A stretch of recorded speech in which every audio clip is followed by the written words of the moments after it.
Hey, what's up? I'm Eddie, and I'm Eugene. we are Middle-aged barbarians.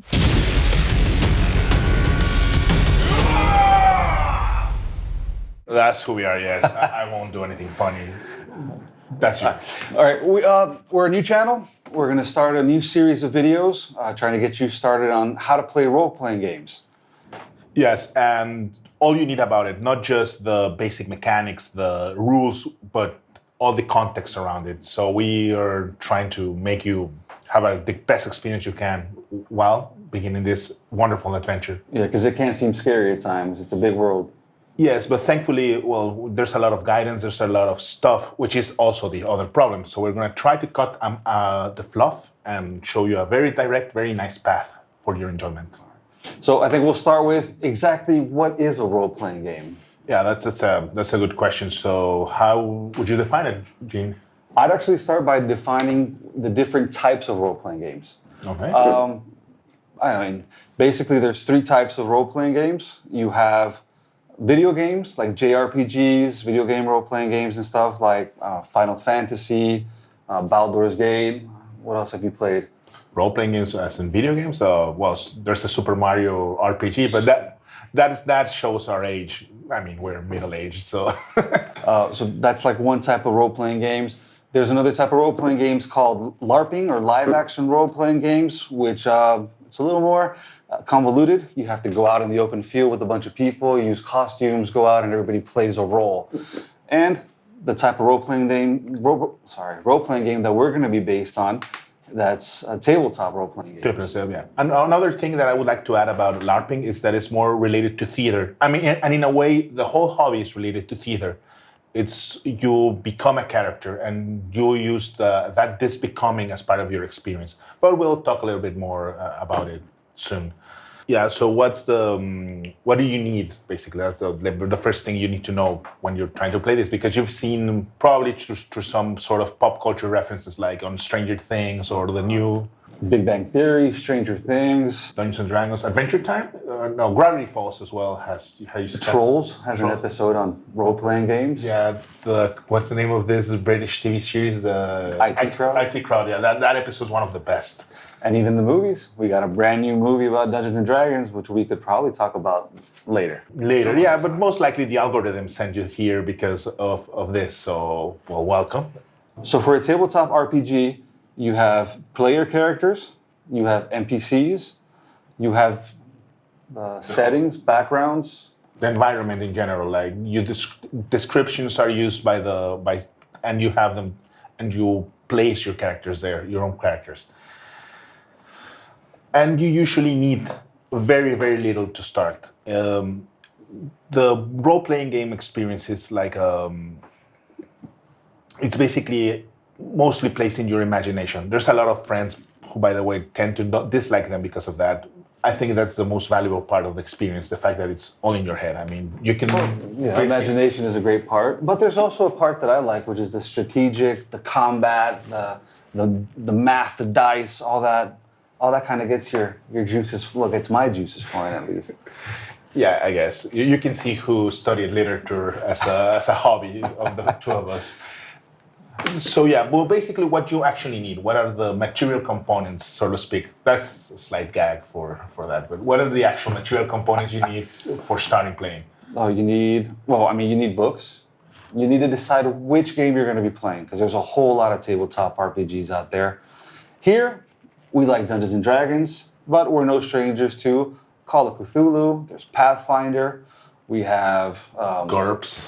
GURPS. God, I haven't played GURPS in years, man. Yeah, I get you, but I mean, it exists. We acknowledge its existence, and there are a ton of other games. There are a ton of games. Warhammer. I think we got some Warhammer. Warhammer over here, yeah, and my God, the whole World of Darkness, which is another whole thing. Vampire the Masquerade and Mage the Ascension. There's a whole lot of them, but yeah, here we're Dungeons and Dragons people. So how would you define the roles? Because I mean, there's a bunch of players, but not everybody plays the same game.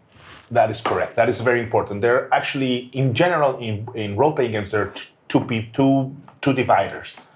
There's the whole world, which is played by the Dungeon Master, in the case of Dungeons and Dragons, and the more generic name, it's the Game Master. Right. And the players. and the players themselves, they have different roles, and it depends on every system has different approaches to the roles of the whole people that are playing. That people, even if it's just one person, they're called a party. So you have to assemble your party, so to speak, to start playing.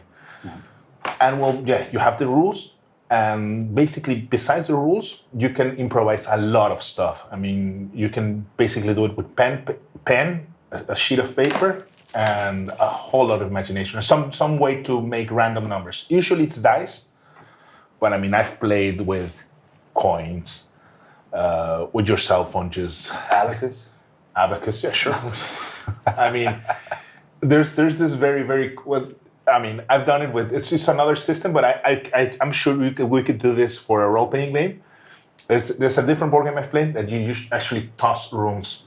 You have runes, yeah, and the runes you toss them, and they have either side do different stuff. So I'm pretty sure that's the random aspect comes from the runes. Yeah, that's cool. Yeah. I mean, and that sort of stuff happens. The thing is, with role playing, you can add a lot of variation. You can make it as simple or as complex as you want, as you can. I mean, you can go from just using, like Eddie says, you can have either tokens or little, even like beans or popcorn kernels if you need to use for your characters on a made-up space.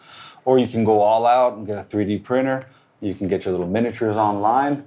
Yeah, you can put out everything, but it's not it's not the whole point. I mean, it's. So a DM, exactly. The DM, would you say he's God? Is he the voice that controls everything, the invisible hand that moves? Well, I mean, if it helps your monomaniacal and delusions of grandeur to define yourself as God, yeah, of course, you're God. I think of the DM, and that's also something that you'll see. There are different aspects to how you play. I see more as the host of the whole event. And as a host, you have to prepare. As a DM, the DM has to prepare a lot of stuff. Or even if they improvise, I'm more of the school of being improvised. Eugene is. If you see the notes he has in front of us, you could see he's like the. I like taking notes. Yeah, he likes taking notes. Which also is kind of bad because just a tip for new DMs out there: your players probably aren't going to follow the story you want them to. So you always have to learn to improvise. Yeah, and my notes tend to be like 3 scribbles on a sheet of paper. So, I mean, I'm also very lax, which is, I mean, there are different styles. And that's very important. You can do different styles. But yeah, basically, even if you're the god that wants to control everything, or the improviser, that's the host that wants to have fun, it's part of the experience. You can do that. There's a lot of published materials, like the materials that our friends at Andy Hobbies, our sponsor, deliver to you to start adventuring as easy as possible. And you can homebrew your own materials, which is very, very interesting. You can mix, match, do a lot of stuff. But yeah, being the DM, it's a bit of more work, but it's very, very satisfying. So, Gene, what would be the experience as a player? I think player is what most of us are going to experience playing Dungeons and Dragons and role-playing games. It's the more common role at the table. Player, the fun thing is you get the opportunity to make something completely new. You can make a character from scratch, like Eddie mentioned a little while ago. Each game system has its own ambiance, its own rules for how to make characters, going from high fantasy like Tolkien-esque type Dungeons and Dragons. You have Victorian horror, you have Cthulhu madness, you have steampunk, you have futuristic. There's even modules for Star Trek and Star Wars and what was that, Dragons in Space? Oh, I forgot the name, but that was a pretty cool setting. I mean, and the mixes between, cyberpunk is also a very interesting type of setting. You can do modern, I mean, it depends on your fancy. And that is also part of the interesting part. You can also use pre-made characters. Most games provide them, and they're pretty functional. I mean, to start, if you get a starter set, that's what you'll probably get, some pre-made characters that already do what they want. But so basically, a character, you pick a starting species, race, whatever name you want to give it, and then you have a class. Your high fantasy, you'll have your holy knights, paladins, you'll have basic fighters, you'll have thieves, rogues, wizards, all types of magic users.